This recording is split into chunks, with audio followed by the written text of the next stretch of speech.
All right. On budget, our elected representative in Ward 8 has been expelled. What happens and who should be the lead on hearing the budget priorities of the Ward 8 residents?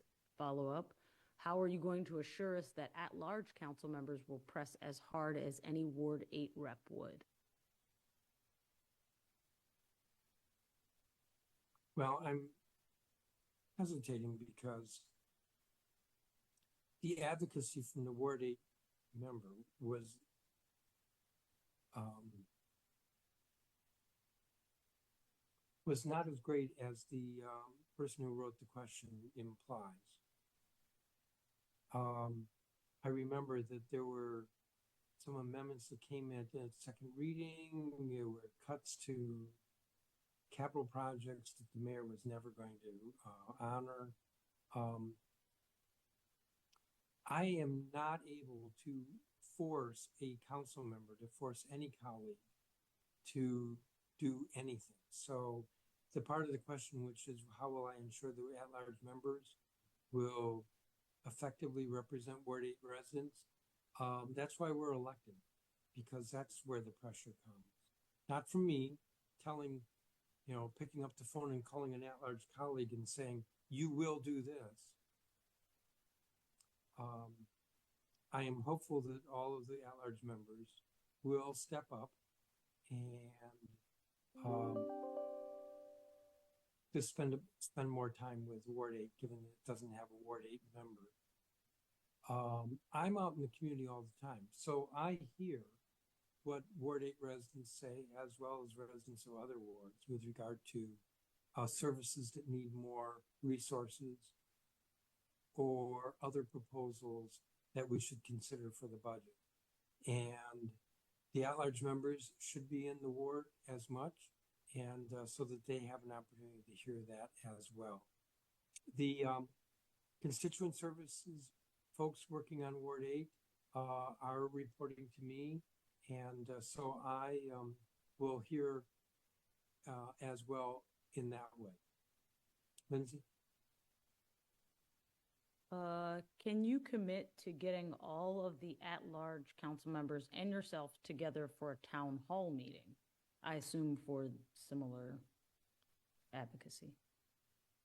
I'm going to say no, because that's just not the way it works. I believe that Robert White is doing a town hall in Ward 8 in the next couple of weeks. I think Councilmember Henderson either recently was in the ward or will be soon. And I go to a lot of events in the ward. So we're there, but to try to get all 5 together, I'm not going to commit to that. All right. One is related to Homerule. What is your gut feeling on Homerule, and what happens should it be repealed? What, if anything, should we be doing now, and what sort of time frame are we looking at? Well, if there were a repeal of Homerule, I think it would be a disaster, and a disaster on multiple fronts. First of all, the most recent legislation introduced to repeal Homerule is essentially one sentence. You can't recreate a governing structure with one sentence. It would need to be much more comprehensive. So it's a disaster that way. It's a disaster in another way, in that Congress has rid itself of the capacity to run the district government. It just doesn't have the capacity, and that's not something you can build overnight or even in a year. Third, it would be a disaster because the federal government has shown an inability to govern itself. And so it's going to do a better job than we are with running the District of Columbia. It would also be a disaster in that local governance is much more sensitive to the needs and the idiosyncrasies of a local jurisdiction. Federal government can't do that. I mean, I just see this over and over, that a government that is responsive to the residents that it governs is much better than a government that is disconnected. And we see that with examples of where Congress still has control over local issues, like the appointment of our judges. Just tone deaf. Tone deaf is actually too nice a way to put it.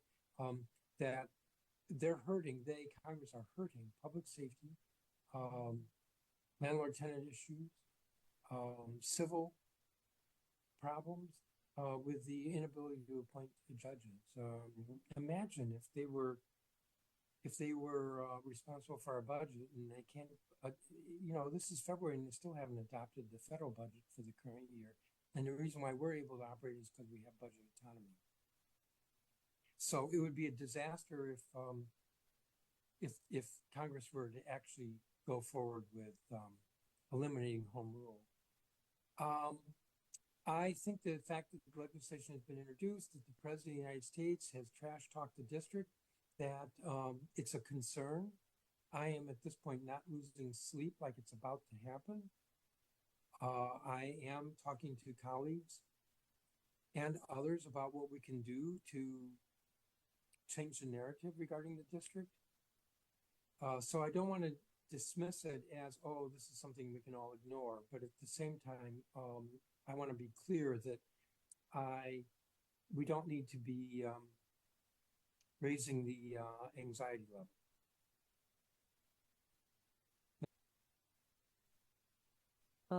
Can you commit to getting all of the at-large council members and yourself together for a town hall meeting?